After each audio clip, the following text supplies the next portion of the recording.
네, 사무엘상 19장 1절에서 24절의 말씀을 저와 여러분들이 한 절씩 교독하시고 마지막 끝절은 함께 봉독하겠습니다.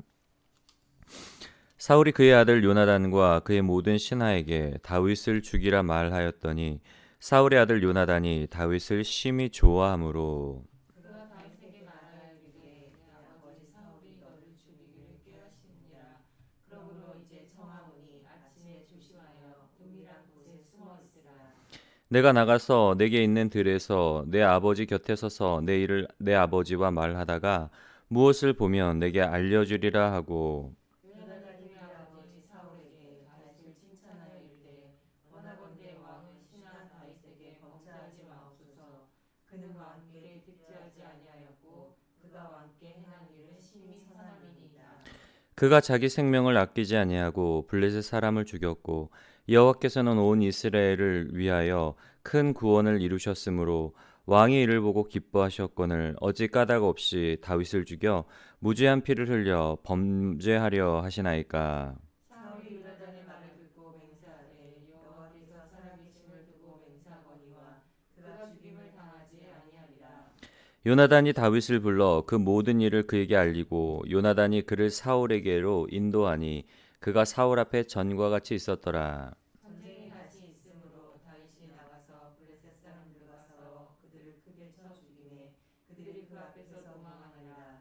사울이 손에 단창을 가지고 그의 집에 앉았을 때에 여호와께서 부리시는 악령이 사울에게 접하였으므로 다윗이 손으로 수금을 탈 때에 사울이 단창으로 다윗을 벽에 박으려 하였으나 그는 사울의 앞을 피하고 사울의 창은 벽에 박힌지라. 다윗이 그 안에 도피하매 사울이 전령들을 다윗의 집에 보내어 그를 지키다가 아침에 그를 죽이게 하려 한지라. 다윗의 아내 미갈이 다윗에게 말하여 이르되 당신이 이 밤에 당신의 생명을 구하지 아니하면 내일에는 죽임을 당하리라 하고 미갈이 다윗을 창에서 가나게 되매 그가 피하여 도망하니라. 미갈이 우상을 가져다가 침상에 누이고 염소털로 엮은 것을 그 머리에 씌우고 의복으로 그것을 덮었더니 사울이 전령들을 보내어 다윗을 잡으려 하매 미갈이 이르되 그가 병들었느니라. 사울이 또 전령들을 보내어 다윗을 보라 하며 이르되 그를 침상째 내게로 들고 오라 내가 그를 죽이리라. 전령들이 들어가 본즉 침상에는 우상이 있고 염소털로 엮은 것이 그 머리에 있었더라.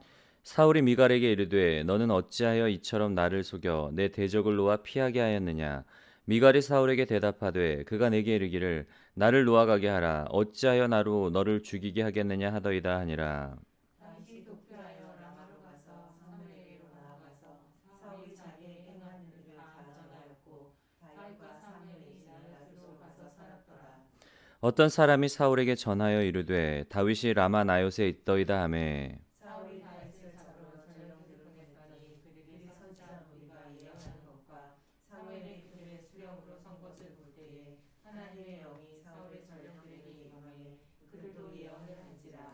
어떤 사람이 그것을 사울에게 알림해 사울이 다른 전령들을 보냈더니 그들도 예언을 했으므로 사울이 세 번째 다시 전령들을 보냈더니 그들도 예언을 한지라. 이에 사울도 라마로 가서 세고에 있는 큰 문에 도착하여 물어보되 사무엘과 다윗이 어디 있느냐. 어떤 사람이 이르되 라마나요새 있나이다. 사울이 라마 나요스로 가니라. 하나님의 영이 그에게도 임하시니 그가 라마 나요스에 이르기까지 걸어가며 예언을 하였으며 그가 또 그의 옷을 벗고 사무엘 앞에서 예언을 하며 하루 밤낮을 벗은 몸으로 누웠더라. 그러므로 속담에 이르기를 사울도 선지자 중에 있느냐 하니라. 아멘. 예, 오늘 말씀은 이제 지난 시간까지만 해도 사울 왕이 다윗을 죽이려고 할 때에 드러내놓고 그렇게 죽이려고 하지는 않았습니다. 어, 그 딸과의 결혼을 뭐 핑계로 해서 블레셋 사람과의 전투에서 죽게 만들려고 그렇게 시도를 했었는데 오늘 말씀을 보면 이제 사울이 요나단과 그의 모든 신하들에게 다윗을 죽이라고 아주 노골적으로 그리고 공개적으로 다윗을 죽이려는 그런 계획을 실행하는 모습을 좀 볼 수가 있는데요. 오늘 말씀을 보면 그런 사울의 계획에도 불구하고 다윗을 구원해주는 사람들의 이야기가 나오고 있습니다. 아버지 사울의 계획을 알고 요나단이 다윗을 구해주고 두 번째로는 그의 아내 미갈이 구해주고, 세 번째로는 사무엘이 이제 다윗을 구해주는 모습을 볼 수가 있는데요. 오늘 말씀을 통해서 우리가 좀 그 친구에 대한 부분을 좀 말씀을 좀 나눠보려고 합니다. 친구. 우리가 살아가다 보면 그 소중한데 잘 이렇게 그 소중함을 잘 모르는 것들이 몇 가지가 있어요. 그 중에 한 가지가 저는 이 친구가 아닌가 그런 생각을 좀 가져보는데, 말씀을 준비하면서 이제 친구와 관련된 명언을 좀 찾아봤어요. 친구와 관련된 좀 속담이나 명언들에는 어떤 것들이 있을까 찾아보니까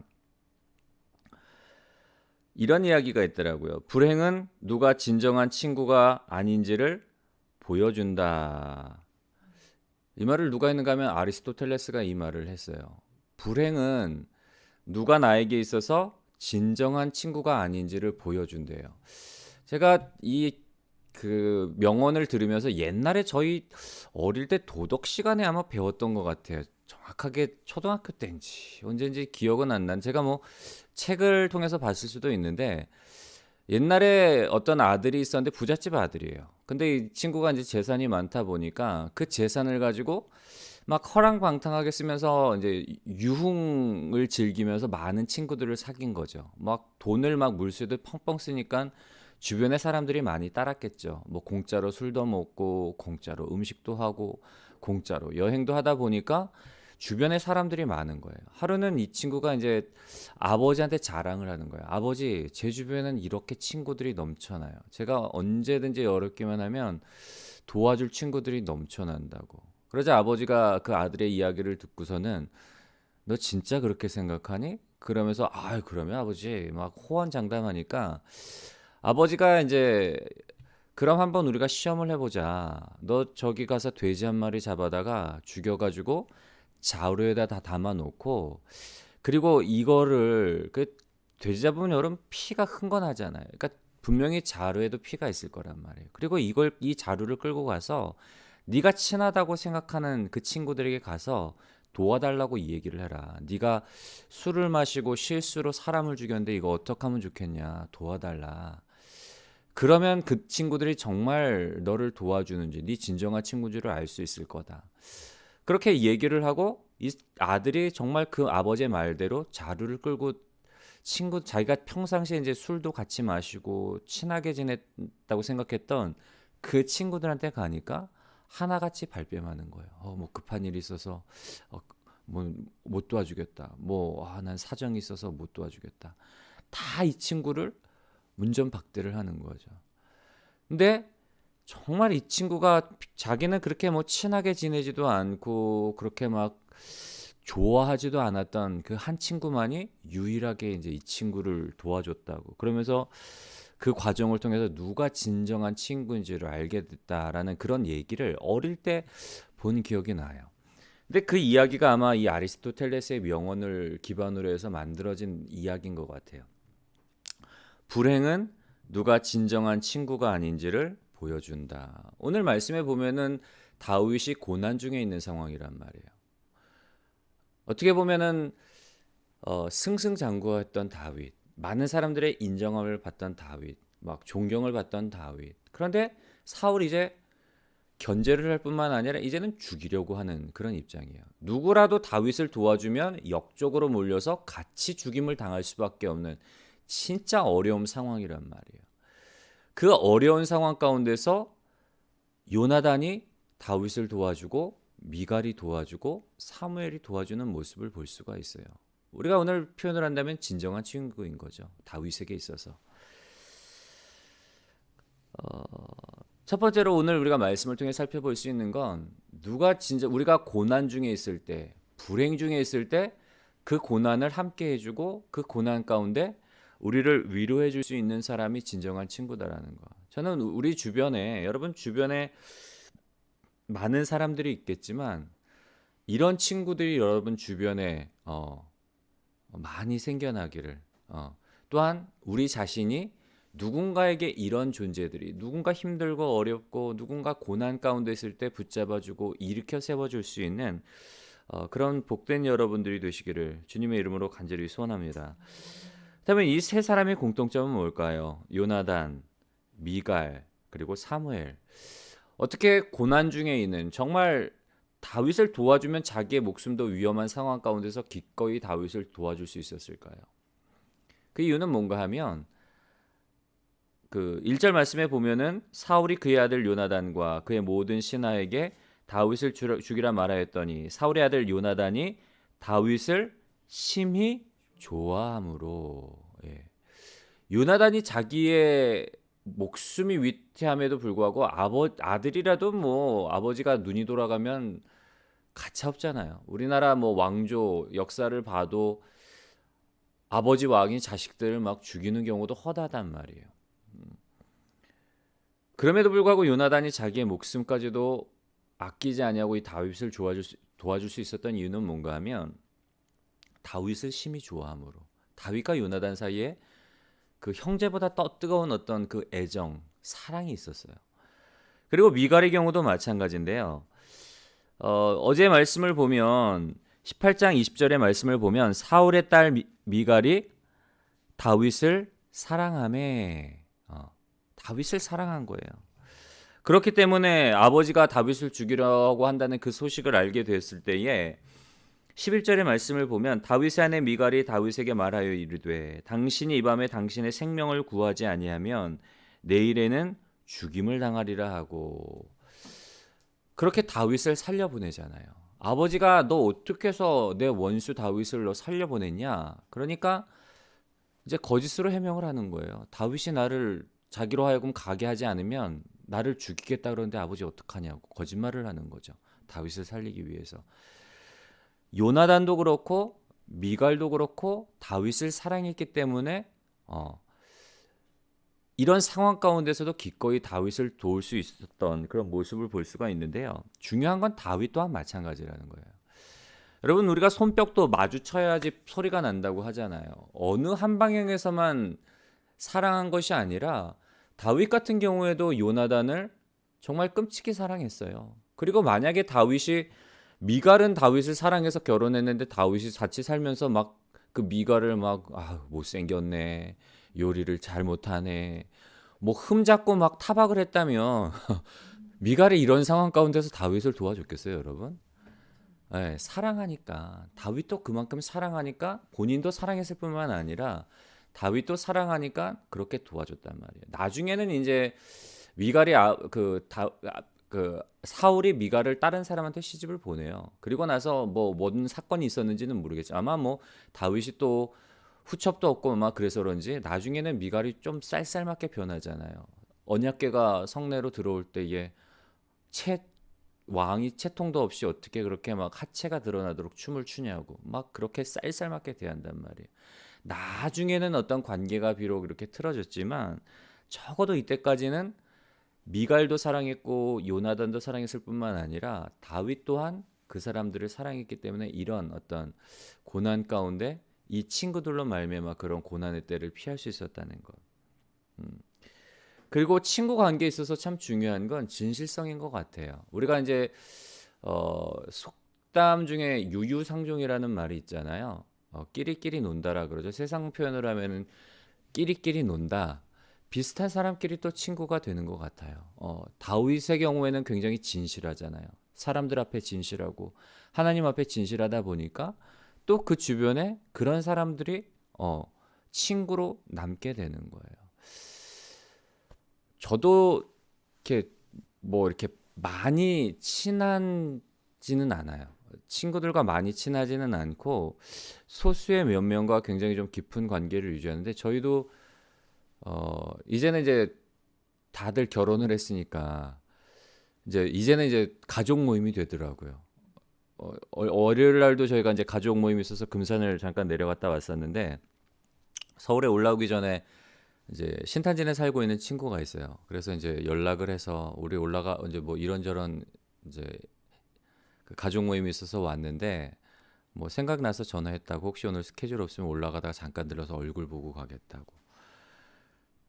그러니까 그리고 이제 또 한 몇 달 전에는 또 이제 서로 이렇게 휴가 날짜 이제 맞춰가지고 저쪽 그 충남 그 해안가 거기서 이제 또 펜션 빌려다가 가족들 다 모여서 같이 바베큐 파티도 하고 만나서 이야기를 하고 그런 이제 친구들이 있는데 너무 좋은 거예요. 그런 모임이. 뭐 우리가 좋아서 만나서 뭐 휴가를 즐길 때만 좋은 게 아니라 내가 힘들고 내가 무언가 좀 마음에 좀 걱정거리가 있을 때 이렇게 이야기를 하면 이해해주고 위로해주니까 그게 참 저한테 큰 힘이 되더라고요. 그래 너무 감사한 거예요. 아, 신앙적으로 우리가 같은 길을 가고 같은 색깔을 가고 정말 신앙적으로 하나님을 경외하고 말씀대로 살아가려고 하는 그 진실한 친구들이 있다는 게 저한테 있어서 참 너무 감사한 그런 어, 삶을 살아가고 있는데